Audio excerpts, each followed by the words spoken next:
Hello दोस्तों, मैं आपके अपने चैनल SKRGS लर्निंग सेंटर में स्वागत करता हूं। आज हम लोग भारतीय इतिहास के महत्वपूर्ण क्वेश्चंस करेंगे जो प्रीवियस ईयर से रिलेटेड हैं या प्रीवियस ईयर पे क्वेश्चन में आए हुए हैं या आगे भी एग्जाम्स जो आने वाले हैं उनमें आ सकते हैं। उन सब की क्वेश्चंस की हम लोग प्रैक्टिस करेंगे और इसमें हम 1000 प्लस क्वेश्चन करेंगे। वो पूरे प्राचीन इतिहास से होंगे, मेडिवल इंडिया से होंगे और आधुनिक इंडिया से होंगे, यानी कि मॉडर्न इंडिया से। Ancient, modern and medieval. ठीक है, हम लोग सारे टॉपिक कवर करेंगे इसमें। अभी हम लोग पढ़ रहे हैं प्राचीन इतिहास, तो प्राचीन इतिहास के क्वेश्चन करेंगे। ये सेशन SSC, रेलवे एग्जाम्स के लिए और UP एग्जाम्स, यानी कोई भी एग्जाम दे रहे हैं तो आपके हिस्ट्री से क्वेश्चन पूछे जाते हैं, तो वो सारे क्वेश्चन कवर होंगे इसमें। तो चलिए स्टार्ट करते हैं हम लोग नया क्वेश्चन। पहला क्वेश्चन दे रखा हमारा है, सिंधु घाटी स्थल कालीबंगन किस प्रदेश में है? यानी कि जो सिंधु घाटी स्थल था, जो था या है, वो किस प्रदेश में है? तो बोलेंगे राजस्थान में है, गुजरात में है, मध्य प्रदेश में है, उत्तर प्रदेश में है। तो इन चार ऑप्शंस में से कौन सा ऐसा स्थान है जहां पर सिंधु घाटी स्थल है? कौन सा है? तो वो राजस्थान। ठीक है, तो आपके राजस्थान में क्या है? कालीबंगन नाम का स्थान है। यही कालीबंगन में जुते हुए खेत के साक्ष्य मिले थे। किसके मिले थे?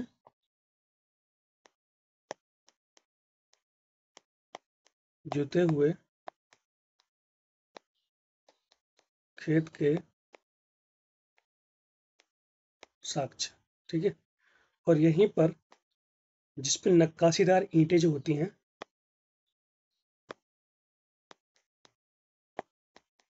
नक्काशीदार ईंटें भी यहाँ मिली थी। ठीक है, नक्काशीदार ईंटें यहीं मिली थी और जुते हुए खेत भी यहीं पे मिले थे। ठीक है, वो कहाँ पड़ता है? राजस्थान में। ओके, आगे बढ़ते हैं।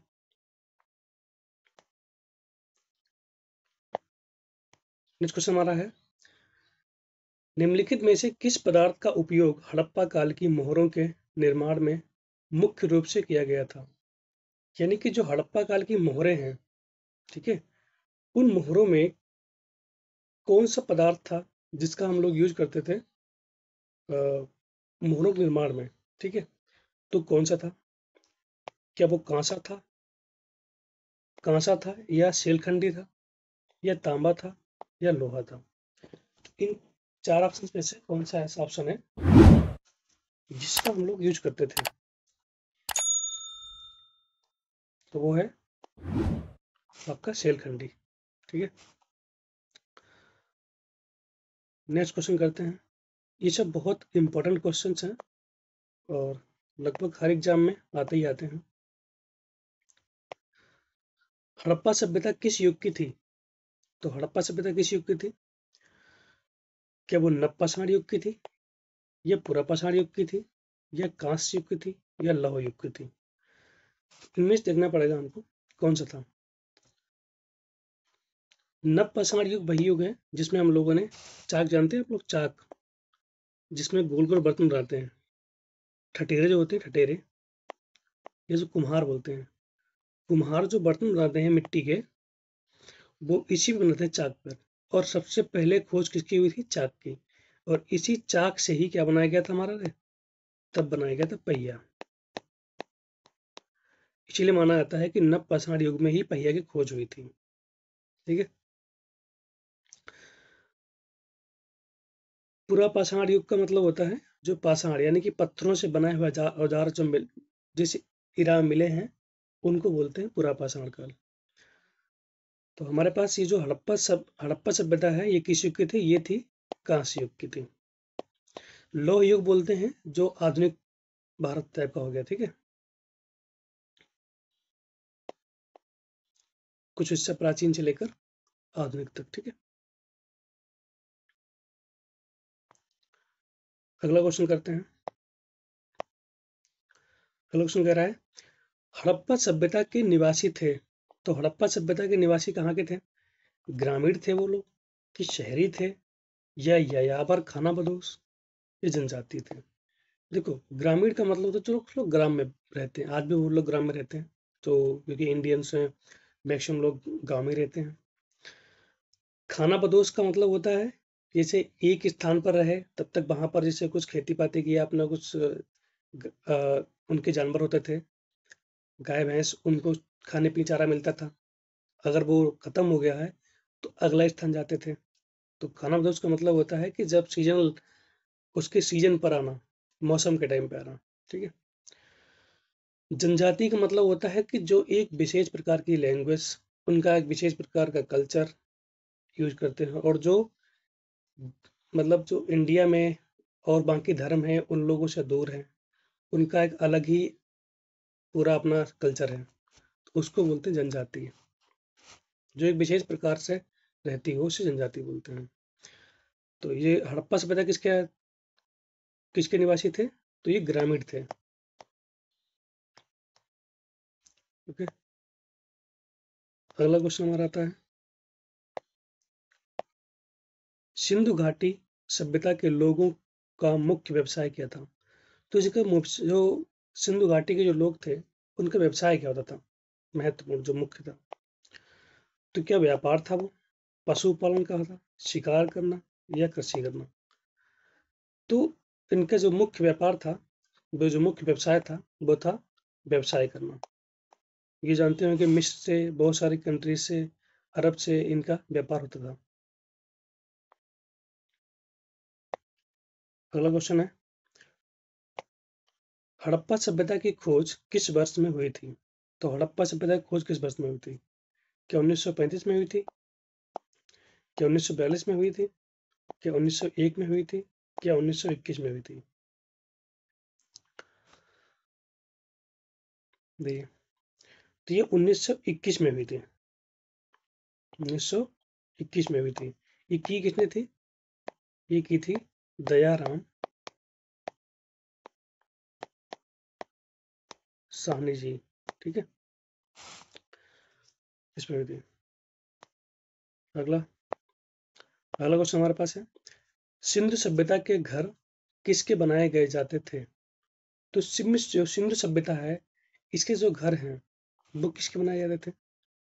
किसके बनाए जाते थे? ईंट के?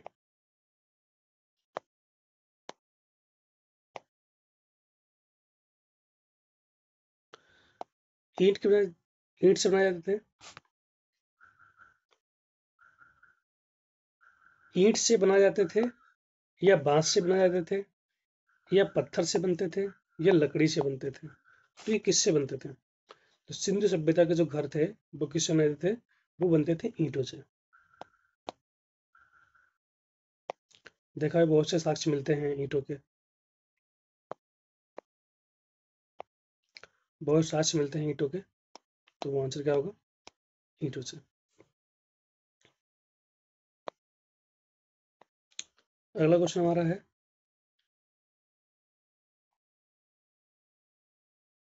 हड़प्पावासी किस वस्तु के उत्पादन में सर्वप्रथम थे? तो हड़प्पावासी जो हैं, वो कौन सी ऐसी वस्तु थी जिसके उत्पादन में सर्वाधिक उत्तम, मतलब आगे थे? ठीक है, मुद्राएं। क्या मुद्राओं के उत्पादन में, कांसे के औजार बनाने में, कपास के, जौ के? कपास यानी कि जो रुई होती है, क्या होती है? रुई, जैसे बोलते हैं कॉटन।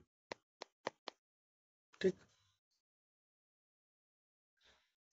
अगला क्वेश्चन हमारा होगा, तो ऑप्शन, इसका ऑप्शन नंबर सी हो जाएगा, सी।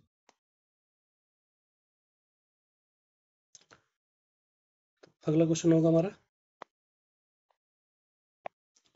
निम्नलिखित में से हड़प्पा सभ्यता का सर्वप्रथम खोजकर्ता कौन था? तो जो हड़प्पा सभ्यता की है, उसकी सबसे पहले खोज किसने की थी? तो हड़प्पा सभ्यता की सबसे पहले खोज की थी क्या जॉन मार्शल ने की थी, डी आर डी बनर्जी ने की थी, ए कनिंघम ने की थी, दयाराम साहनी ने की थी। तो ये किसने की थी? तो ये की थी दयाराम साहनी जी ने। ठीक है, अगला क्वेश्चन लेते हैं। पैमानों की खोज ने यह सिद्ध कर दिया है कि सिंधु घाटी के लोग माप और तौल से परिचित थे। यह खोज कहाँ पर हुई थी? तो कौन सा स्थान है जहां पर इस खोज की हुई थी, यानी कि जहां पर पैमाने के साक्ष्य मिले थे हम लोग? तो वो स्थान था क्या कालीबंगा था, हड़प्पा था, चन्नूदड़ो था, या लोथल था? तो वो स्थान था लोथल। लोथल में ही हमें पैमाना मिला था, जिससे हमने पता लगाया कि वो लोग माप तौल में के माहिर थे। अगला क्वेश्चन हमारा आ गया है, हड़प्पा के लोगों की सामाजिक पद्धति थी। तो जो उनकी सामाजिक पद्धति थी वो थी कैसी? उचित समतावादी, यानी उचित समतावादी, या दास श्रमिक आधारित थी, या वर्ण आधारित थी, या जाति आधारित थी? क्योंकि जब हड़प्पा सभ्यता थी तब कोई वर्ण नहीं था, ना कोई जाति थी, ये तब क्या थे, और ना ही यहाँ पर दास श्रमिक। दास मतलब इसे किसी के अंडर में होकर कोई अपना काम करवाता है किसी को लेके, जैसे किसी को हायर करो और उसको पैसे मत दो, अपनी मर्जी से काम करवाओ उससे, तो उसको बोलते हैं दास। और उचित समतावादी, तो इनका जो सही आंसर इसका आंसर होगा, उनकी पद्धति थी उचित समतावादी, यानी कि सभी लोगों का समान उत्थान करना, सभी लोगों का समान उत्थान। उसमें ये नहीं किसी भेदभाव के तुम ये नहीं कर सकते वो नहीं कर सकते, ऐसा कुछ नहीं था।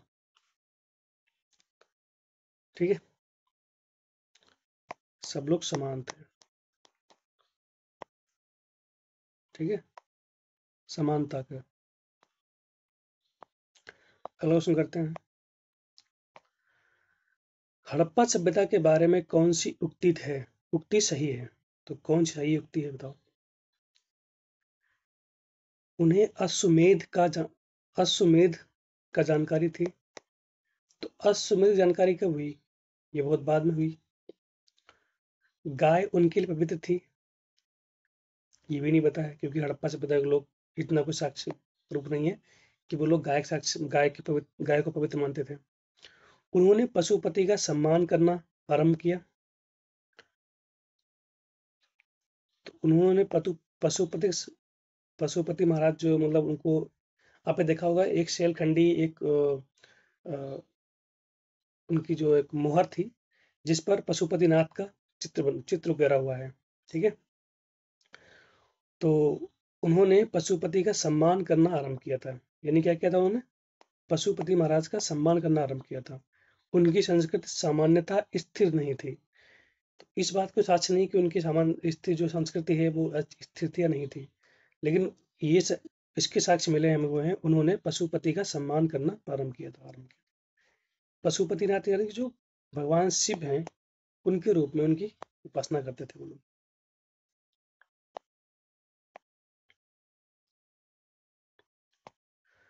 हड़प्पा सभ्यता के अंतर्गत हल से जोते गए खेत का साक्ष्य कहाँ से मिला है? तो हड़प्पा सभ्यता के अंतर्गत हल से जोते गए खेत का साक्ष्य मैंने अभी बताया था, अभी कहाँ से मिला है? कालीबंगा से।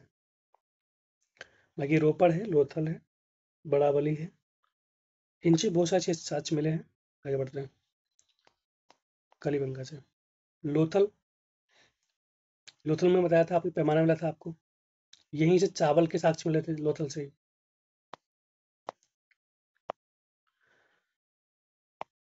हड़प्पा सभ्यता के संपूर्ण क्षेत्र का आकार किस प्रकार का था? तो जो हड़प्पा सभ्यता है उसका जो क्षेत्र था वो कैसा था? वर्गाकार था,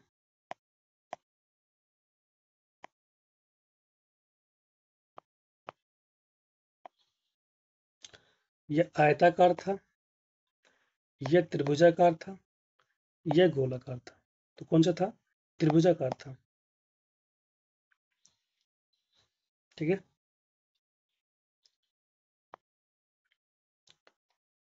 इसका सही आंसर हो जाएगा त्रिभुजाकार।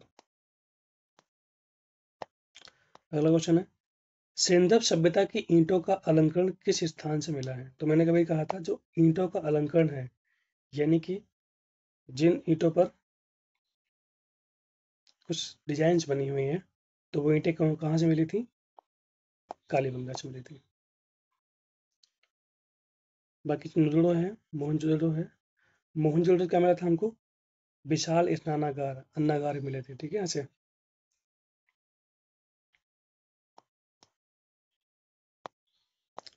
अगला क्वेश्चन है, मोहनजोदड़ो कहाँ स्थित है? तो मोहनजोदड़ो कहाँ पर स्थित है?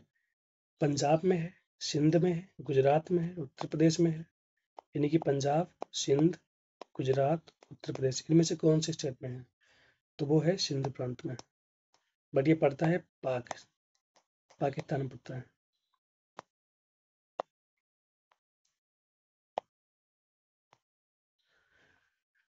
सिंधु सभ्यता में बृहत स्नानागार पाया गया है। तो जो बृहत स्नानागार वो कहाँ पाया गया? अभी बताया था मैंने आपको। ये कहाँ पाया गया? मोहनजोदड़ो में पाया गया, हड़प्पा में पाया गया, लोथल में पाया गया, ये कालीबंगा में। तो ये पाया गया था मोहनजोदड़ो में। ठीक है। सिंधु सभ्यता की मुद्रा में किस देवता के समतुल्य चित्रांकन मिलता है? तो मैंने बताया था अभी कि जो इस मुद्रा है या उसके मोहर बोलेंगे, उसमें क्या है? कौन से देवता है जिसके समतुल्य चित्रांकन मिलता है? समतुल्य यानी कि उसके समान कौन सा देवता है? आद्य शिव, आद्य ब्रह्मा, आद्य विष्णु, आद्य इंद्र। तो शिव हैं, ब्रह्मा जी हैं, विष्णु जी हैं, इंद्र में से कौन से हैं? तो वो है आद्य शिव, जिन्हें पशुपतिनाथ के नाम से जानते थे। निम्नलिखित में से कौन सा हड़प्पा कालीन स्थल गुजरात में था? तो गुजरात में कौन सा हड़प्पा कालीन स्थल था? क्या वो रोपड़ था, ये कालीबंगा था, बड़ावाली था, लोथल था? तो कौन सा है? लोथल। यही हमारा क्या था? महत्वपूर्ण पत्तन था उसमें सिंधु सभ्यता का। समझ गए? अगला क्वेश्चन है और आखिरी क्वेश्चन है, मोहनजोदड़ो का स्थानीय नाम है। तो स्थानीय नाम इसे क्या बोलते थे मोहनजोदड़ो को? जीवितों का टीला, मृतकों का टीला, कंकालों का टीला, दासों का टीला। तो इसे हम लोग बोलते हैं मृतकों का टीला। ठीक। तो ऐसे हम लोग बहुत सारे क्वेश्चन अभी जो हिस्ट्री के बचे हुए हैं उनको हम करेंगे। ठीक है। तो हिस्ट्री के लगभग 1000 प्लस क्वेश्चन कर लेंगे हम लोग सारे, और जितने भी क्वेश्चन प्रीवियस ईयर आए हुए हैं और कुछ आने वाली संभावना है, या जो क्वेश्चन बहुत बार रिपीट होते हैं हर एग्जाम में, वो हम सारे क्वेश्चन प्रैक्टिस करेंगे। ठीक है। हम आपके लाते रहेंगे ऐसे ही बहुत सारे क्वेश्चंस। आप हमारे चैनल को लाइक करें, सब्सक्राइब करें और शेयर भी करें, अपने दोस्तों को शेयर करके भेजें।